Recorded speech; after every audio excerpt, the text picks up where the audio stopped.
Halo teman-teman semua, perkenalkan pertama-tama nama saya Alinski dari kelas 11 IPA 1. Kali ini saya akan menjelaskan tentang koloid dan sifat-sifatnya gitu.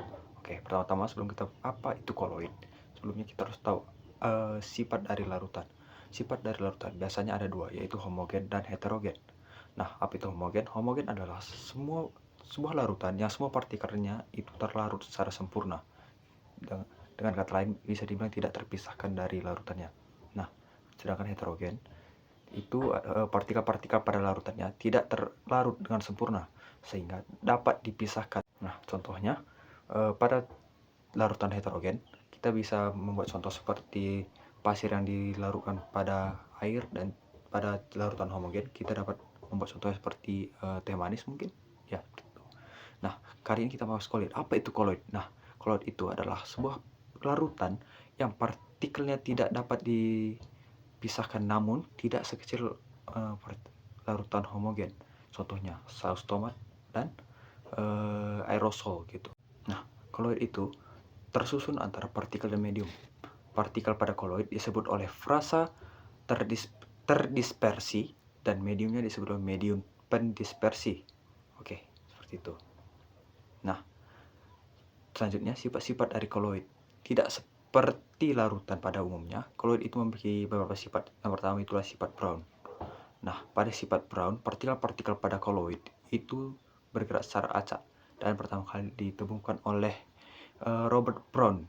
Namun, Robert Brown tidak dapat menjelaskan mengapa partikel tersebut bergerak secara acak. Namun, pada tahun 1905, Albert Einstein menjelaskan bahwa partikel pada koloid itu bergerak secara acak karena adanya tubrukan antara partikel di dalam koloid. Begitu. Nah, yang kedua adalah efek Tyndall. Pada efek Tyndall, cahaya itu dihamburkan. Oke, cahaya itu dihamburkan, tidak seperti pada larutan yang dapat menembus cahaya. Nah, hal ini terjadi karena partikel pada koloid itu relatif besar daripada larutan pada biasanya, sehingga cahaya dipantulkan kembali oleh partikel yang ada di dalam koloid. Nah, yang ketiga itu adalah absorpsi. Nah, absorpsi itu adalah zat-zat yang terdispersi dalam koloid dapat memiliki sifat listrik pada permukaannya, sehingga menghasilkan efek van der Waals, sehingga mengikat zat-zat asing di dalam permukaan zat asing itulah disebut dengan absorpsi. Zat-zat yang diabsorpsi akan membentuk lapisan partikel yang terdiri dari 1 sampai 2 atom. Nah, jika partikel asing tersebut memiliki anion, maka koloid akan bersifat negatif, sedangkan memiliki kation akan bersifat positif.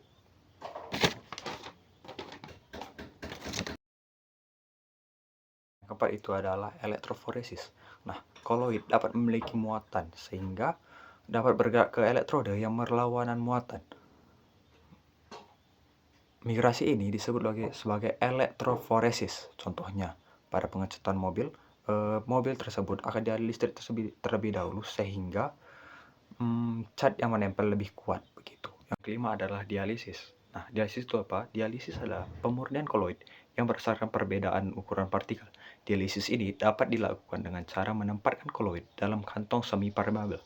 Nah, selanjutnya direndam pada air. Ion-ion pada sistem perdispersi lebih kecil daripada sistem koloid, sehingga sistem pendispersinya akan keluar dari kantong tersebut dan partikel tetap berada di kantong. Nah, sekian dulu teman-teman untuk koloid pada penjelasan hari ini. Terima kasih. Tuh.